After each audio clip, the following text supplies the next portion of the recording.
दोस्तों, मैं फैजान अहमद आपका फिर से आपके YouTube चैनल में स्वागत करता हूं।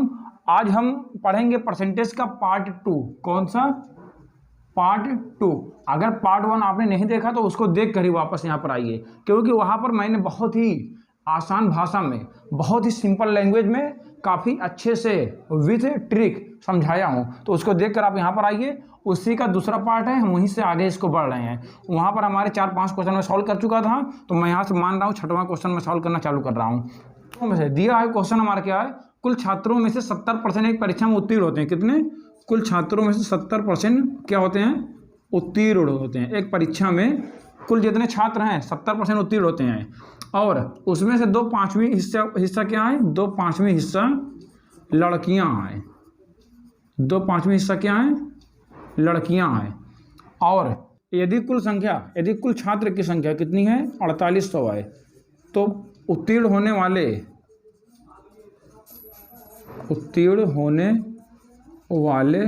छात्रों की संख्या पूछ रहा है। यहाँ क्या? छात्रों की संख्या, उत्तीर्ण होने वाले छात्रों की संख्या पूछ रहा है। देखिए, पहले जो क्वेश्चन में मेन दिया उसको नोट डाउन कर लीजिए। ये मुझे आपको बताने के लिए नोट डाउन करना पड़ा है, वरना बहुत ही शॉर्ट मेथड से सॉल्व होगा, आप जान भी नहीं पाएंगे कितने सॉल्व हुआ। क्या दिया? 70% क्या है? उत्तीर्ण हो रहे हैं। तो 70% उत्तीर्ण हुए और कुल छात्र हैं 4800। सीरीज बाय सीरीज चलिए, कुल छात्र कितने हैं? 4800 हैं। तो हम लिख लेंगे 4800 हैं हमारे कुल छात्र, 70% उत्तीर्ण हो रहे हैं। तो पहले हम निकाल लेंगे कि कितने उत्तीर्ण हुए। 4800 को हम 70% निकाल देंगे। 4800 का 70% तो गुणे 70/100 हो गया हमारा 0 0 0 0, यही तो होगा। 4800 का 70% निकाल लेंगे, क्योंकि 70% उत्तीर्ण हो रहे हैं और हमारे फेल होने वाले से नहीं मतलब हमको है। तो हो जाएगा 7 0 0, 7 अरे 56 के 6 हासिल आया 5, 7 चौको 28, 5 3360।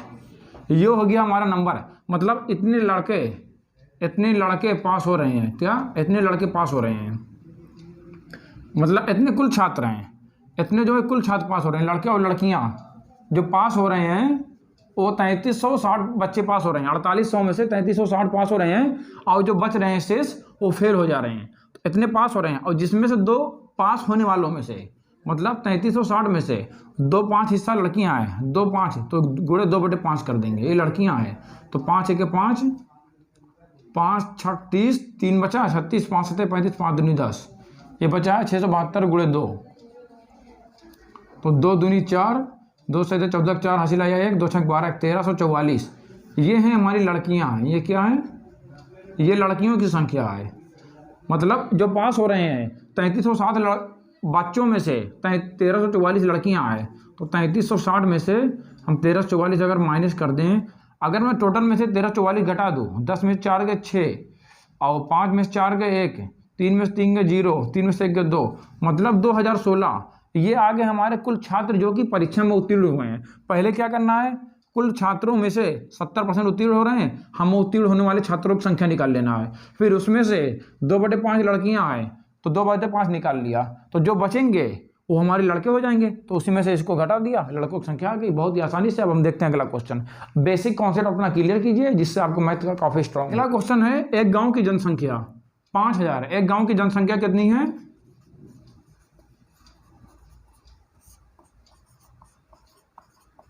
एक गांव की जनसंख्या 5000 है। हर साल 2% बढ़ती है। दिया है प्रतिशत, जो इसका है रेट है वो 2% हर साल बढ़ रही है, और 2 साल बाद कितनी होगी? n बराबर 2 वर्ष।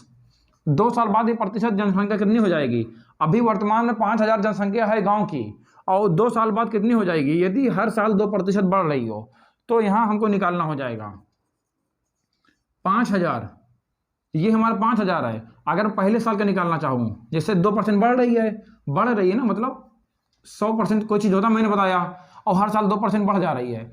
जब 2% बढ़ गई तो कितनी हो जाएगी? 102% हो जाएगी ना। तो मेरा हो जाएगा 5000 गुणे 5000 पहले से थी, 102 102 हो जा रही है बढ़ के, तो 102/100। फिर अगले साल बढ़ जा रही है, 2 साल हो रहा है। ये तो पहले साल के लिए निकल आएगा। 1 साल अगर कहता अगले वर्ष कितनी होगी इस तरह, तो बस इसको मैं सॉल्व कर देता, मेरा आंसर हो जाता। लेकिन क्वेश्चन में क्या है? 2 बार है, 2 वर्ष है, तो इसको मैं 2 बार लिखूंगा। अगर यहाँ 3 वर्ष होता मैं 3 बार लिखता इस तरह। तो 1 0 से 1 0, 1 0 से 1 0, 1 0 से 1 0, इस तरह मैं काट पीट खत्म कर दिया हूँ। 5 1 5 दूनी 10, 2 1 2, 2 पंचे दे, 2 के 2, ये आ गया 102 में मैं क्या से गुणा कर दूँ, 1 दूने 2 0 1, 5 दूने 10, 5 1 5, 2 0 2 5, 102 क्या आ जाएगा, हमारा आंसर आ जाएगा क्या ऑप्शन में है जी, हाँ ये ऑप्शन बिल्कुल है, तो ये हमारा सही हो जाएगा। तो इस तरह बहुत ही आसानी से हम क्वेश्चन को सॉल्व कर सकते हैं। जैसे कि मेरा कहे दे 5,000 रुपया है, सॉरी जनसंख्या मैं ले रहा हूँ यहाँ, किसी शहर की जनसंख्या 50,000 है, यदि वो हर वर्ष 10% बढ़ रही है, कितनी 10%, तो 3 वर्ष बाद कितनी होगी, 3 वर्ष बाद, इस वर्ष 5,000 है, 50,000 है, हर वर्ष 10% बढ़ रही है, 3 वर्ष बाद कह रहा है, तो मैं 110/100, 110/100, 110/100 3 बार लिख दूंगा। 3 वर्ष बाद पूछ रहा है, 4 वर्ष बाद पूछेगा, 4 बार लिख के काट पीट के जो आएगा हमारा वो हमारा आंसर हो जाएगा। उसी तरह यहाँ था। तो हम देखते हैं अगला क्वेश्चन। हम अपनी आय का 75% खर्च करके, क्या क्वेश्चन है, राम अपनी आय का 75% क्या कर रहा है, खर्च कर रहा है, 75% खर्च करके बचत क्या कर रहा है, राम अपनी आय का 75% खर्च करके बचत कितना कर रहा है, 1,500 रुपया, 1,500 रुपये बचत कर ले रहा है, तो उसका वार्षिक वेतन कितना होगा, क्या पूछ रहा है, वार्षिक वेतन। ठीक, मतलब राम की जो सैलरी मिल रही है, तनख्वाह मिल रही है, वो 75% क्या कर रहा है, खत्म कर दे रहा है, तो उसके बाद बचत 1,500 हो रही है। ये बताइए उसका कोई चीज़ हमारा कितना होता है, मैंने बताया कोई चीज़ होता है 100%, 100% होता है, आय 100% है, और 75% खर्च कर दे रहा है, तो कितना बच जा रहा है, 25% बच जा रहा है। मतलब ये आय है और ये खर्च है, ये आय है, ये व्यय है, आय माइनस व्यय क्या हो जाएगा, बचत। वो 25% क्या कर रहा है, बचत कर रहा है, 25% बचत कर रहा है, और यहाँ बचत रुपए में दिया हुआ है, बचत कितना है, 1,500 है, यही 25% ही 1,500 है, बचत ही हमारा 1,500 है, तो 25% 1,500 है, तो हमारा 1% क्या होगा, 1,500/25 हो जाएगा, क्योंकि 25 नीचे आ जाएगा अकॉर्डिंग टू मैथमेटिक्स। तो 100% निकालना हो तो जिस तरह यहाँ मैंने 100 से गुणा किया, उसी तरह यहाँ भी 100 से गुणा कर दूंगा, ये हमारा 100% हो जाएगा। 25 के 25, चौको 100, सॉरी अब 4 से मल्टीप्लाई कर दें तो 15 चौको, ये 15 है, 15 चौको हो गया 60, और 2 जीरो ऑलरेडी है, मैंने लगा दिया, ये आ गया आंसर हमारा 100% का। क्या 6,000 है ऑप्शन में, हाँ है, लेकिन ये क्वेश्चन आपका गलत है। अगर आप 6,000 लगाएंगे गलत हो जाएगा। ये जो क्वेश्चन में देखिए क्या दिया हुआ है, ये मासिक की बात कर रहा था। राम अपनी आय का 75% खर्च करते 1,500 मासिक बचत कर रहा है, लेकिन जो पूछ रहा है टोटल पैसा वो वार्षिक पूछ रहा है। एक महीने का मासिक 6,000 है, तो एक साल में वार्षिक पूछ रहा है, एक साल में 12 महीने होते हैं, तो 12 6 का 72, ये हो गया हमारा 72,000 इसका आंसर है। इस तरह बहुत ही आसानी से आप दिमाग लगा करके थोड़ा क्वेश्चन सॉल्व करके आ सकते हैं। क्वेश्चन बनना है, जिस तरह से कंपटीशन में क्वेश्चन बना है, मैं उसी लेवल का क्वेश्चन उसी के अकॉर्डिंग आपको सॉल्व करवा रहा हूँ। बस सेम ही क्वेश्चन आएंगे, थोड़ा थोड़ा लैंग्वेज चेंज रहेगी, लेकिन आपको बेसिक पता होना चाहिए, तभी आप क्वेश्चन सॉल्व कर पाएंगे। मैं इसीलिए बेसिक्स बता रहा हूँ। देखिए मैंने कोई फार्मूला, पूरी वीडियो में कोई फार्मूला यूज़ किया नहीं, मैं आपका बेसिक माइंड, बस आपको थोड़ा कठिन होगा, शुरू में दिक्कत हो सकता लगे, लेकिन अगर आप थोड़ा भी मैथमेटिक्स आता है तो आपके लिए हलवा रहेगा, ऐसे उठाइए ऐसे खा जाइए गप से। तो मैं आपका बेसिक एकदम माइंड में फीड करना चाहता हूँ, जिससे आप बहुत ही आसानी से क्वेश्चन, कोई भी क्वेश्चन सॉल्व कर लेंगे। इससे आपका माइंड क्या होगा, इंक्रीज हो जाएगा। अगर आप क्वेश्चन देखिए, यदि राम की आय रौनक की आय से 60% अधिक है, तो इस तरह क्वेश्चन आए तो पहले दोनों राम और रौनक इस तरह लिख दीजिए। अब कहना क्या चाह रहा है, यदि राम की आय रौनक की आय से 60% अधिक है, राम की जो आय है रौनक की आय से 60% अधिक है, कितना, 60% अधिक। अगर इस तरह के क्वेश्चन आपके आ जाएं, जैसे राम की आय रौनक की आय से 60% अधिक है, तो इस तरह लिख लीजिए, लेकिन उससे पहले राम लिख लीजिए, रौनक लिख लीजिए। राम की आय रौनक की आय से, मतलब रौनक की हमको पता होनी चाहिए, राम की आय रौनक की आय से अधिक है, तो मैं रौनक की आय मान ले रहा हूँ 100 रुपया है भैया, कुछ भी मान सकता हूँ, आप 1 मानिए, 10 मानिए, 50 मानिए, लेकिन 100 मानिए, थोड़ा आसानी भी देखिएगा आप। मैं रौनक की आय 100 मान ले रहा हूँ, कह रहा राम की आय इससे अधिक है, राम ज़्यादा कमा रहा है, कितना, 60% अधिक है, तो 100 का 60% निकाल लो, 100 का 60% निकाल लो भैया। मैंने बताया किसी भी चीज़ का 10% निकालना हो, एक अंक में दशमलव लगा दो, होता है 10%, मतलब 100 का 10% 10 हुआ, तो 60%, 10 छक्का 60, चाहे सॉल्व करके देख लीजिए, 1 0 से 1 10 छक्का 60, मतलब 60 हो गया। अधिक है, राम की आय रौनक की आय से 60% अधिक है, मतलब जो है रौनक की आय वो तो है ही, लेकिन उससे 60% अधिक भी है, तो इसकी आय 100 है और 60% अधिक है, तो हो गई 160 रुपया। मैं ये भी कह सकता हूँ इसकी आय 100 है 100 गुणे 160/100 ये भी होता है। जितना परसेंट अधिक हो उसको डायरेक्ट वहाँ जोड़ दीजिए। 100 से 100 कैंसिल 160, तो ये हो गया 160। 60% अधिक है इसलिए 160 हो गया। अब पूछ रहा है रौनक की आय राम की आय से कितना प्रतिशत कम है। अब देखिए उल्टा कर रहा है, पूछ रहा है रौनक की आय राम की आय से कितना प्रतिशत कम है। पहले हमें देखना होगा राम की आय रौनक की आय से कितना ज़्यादा है। 160 माइनस 100 कितना हो गया 60। राम की आय कितना है 60 रुपये ज़्यादा है। कितना 60 रुपये किससे, रौनक से। अब पूछ कह रहा है रौनक की आय राम की आय से कितना प्रतिशत कम है।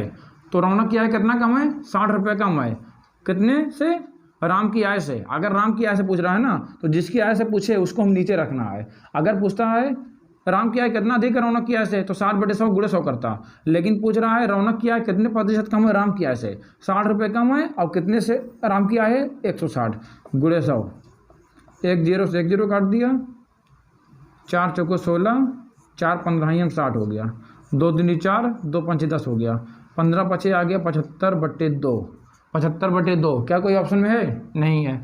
तो ये हमारा हो जाएगा 37.5, क्योंकि 75 का आधा होता है 75/2 मतलब आधा। इसको मैं इस तरह में कह सकता हूँ 2 3 6 2 7 14, 37 दूनी 74, 1 बच गया बटे 2। इस तरह हमारा क्वेश्चन बहुत ही आसानी से सॉल्व होगा। बस आप क्वेश्चन की भावना को समझिएगा। इस तरह अगर पूछे इसी तरह आप बना लीजिए, आपको बहुत ही आसानी से सॉल्व होगा। मंथ बना दे रहा हूँ, एक क्वेश्चन में मंथ बना दे रहा हूँ। वो पेपर बहुत ही अधिक पूछता है। वो क्वेश्चन देखिए इस तरह रहता है, जैसे वो क्वेश्चन किस पे पूछता है, वृत्त पे, वर्ग पे, त्रिभुज पे, किसी भी चीज़ पर पूछ सकता है। मैं यहाँ आपको वर्ग क्या बता दे रहा हूँ क्योंकि सब बताऊँगा बहुत लंबी वीडियो हो जाएगी, सब उसी के सेम रहेगा। इस तरह क्वेश्चन पूछता है यदि वर्ग की त्रिज्या, त्रिज्या वर्ग में नहीं होती है, त्रिज्या वृत्त में होती है। भुजा, वर्ग की भुजा जो है, वर्ग की भुजा में अगर 20% वृद्धि हो जाए, क्या वृद्धि हो जाए, तो वृत्त वर्ग के क्षेत्रफल में, वर्ग के क्षेत्रफल में कितने प्रतिशत वृद्धि होगी। मतलब भुजा 20% बढ़ा दें वर्ग का हम, तो उसके क्षेत्रफल में कितना प्रतिशत वृद्धि हो जाएगी। इस तरह के क्वेश्चन आते हैं। वृत्त में भी पूछ लेते हैं कि वृत्त की त्रिज्या 5 सेंटीमीटर 5%, 10% बढ़ाने पर या घटाने भी पूछ लेता है, कितना होगा। तो आपको यही एक समझ के आप सब सॉल्व कर सकते हैं। देखिए कैसे, वर्ग की भुजा में 20% वृद्धि पर क्षेत्रफल में कितना प्रतिशत वृद्धि या कमी होगी। यहाँ वृद्धि हो रही तो क्षेत्रफल में वृद्धि होगी, अगर यहाँ कमी होती वहाँ भी कमी होती। तो हम यहाँ वृद्धि की बात कर रहे हैं। ये हमारा वर्ग होता है, ये होती भुजा ए, इसका क्षेत्रफल का फार्मूला होता है a²। मैं मान लूँ, मैं कुछ भी मान सकता हूँ, मैं कहा नहीं कि मैं आपको फार्मूले से नहीं, आपको बेसिक से बताऊँगा। मैं मान ले रहा हूँ इसकी भुजा अगर हमारी 10 सेंटीमीटर, कितनी है 10, अपने मन से कुछ भी मान लूँ, मैं ऐसा चीज़ कुछ भी मानो आंसर सही आएगा। मैं भुजा मान ले रहा हूँ 10, तो भुजा 10 है तो क्षेत्रफल क्या हो जाएगा 10 का स्क्वायर मतलब 100। ये मैं प्रारंभिक हो गया, वर्ग की भुजा में 20% वृद्धि में नहीं किया अभी मैं। अभी मेरा प्रारंभिक क्षेत्रफल कितना आ गया, प्रारंभिक क्षेत्रफल आ गया। अब कह रहा 20% वृद्धि कर दिया जाए, भुजा में 20% वृद्धि कर दिया जाए। भुजा हमारी 10 है, 20% वृद्धि कर दो, 10 का 20%, तो 10 का 20 मतलब 10 गुणे 20/100 हो गया। 1 0 से 1 0, 1 0 से 1 0, 2 कितना हो जा रहा है 2, मतलब 20% वृद्धि हो जा रही है। तो 10 + 2 12, कितना हो जा रहा 12। भुजा हमारी पहले 10 थी, जब वृद्धि की गई तो भुजा कितनी हो गई 12 हो गई। इसको इस तरह भी आप निकाल सकते थे, पहले 10 थी 20% वृद्धि हो जा रही है तो भुजा 120% हो जाएगी बटे 100 लगा दी, परसेंट हट गया। 1 0 से 1 0, 1 0 से 1 0, देखिए 12 डायरेक्ट आ गया आपका विदाउट जोड़े। तो ये हमारा 12 हो गया। अब भुजा हमारी 12, वर्ग का क्षेत्रफल होता है 12 का भुजा का स्क्वायर, 12 बढ़ाई में 144, मतलब भुजा क्षेत्रफल पहले 100 था, जब भुजा में हम 20% वृद्धि कर दिए तो कितना हो गया 144 हो गया। क्षेत्रफल कितना बढ़ गया 44, और पहले कितना था 100। मतलब जो बढ़ जाएगा उसको हम ऊपर लिख लेंगे और जितना पहले रहेगा उसको नीचे, गुणे 100। तो 44% हमारी वर्ग के क्षेत्रफल में वृद्धि हो गई। इसी तरह कुछ भी बना सकता है, कुछ भी क्वेश्चन आ सकता है, कुछ भी बना सकता है, सभी में सेम ही फार्मूला फॉलो करेगा।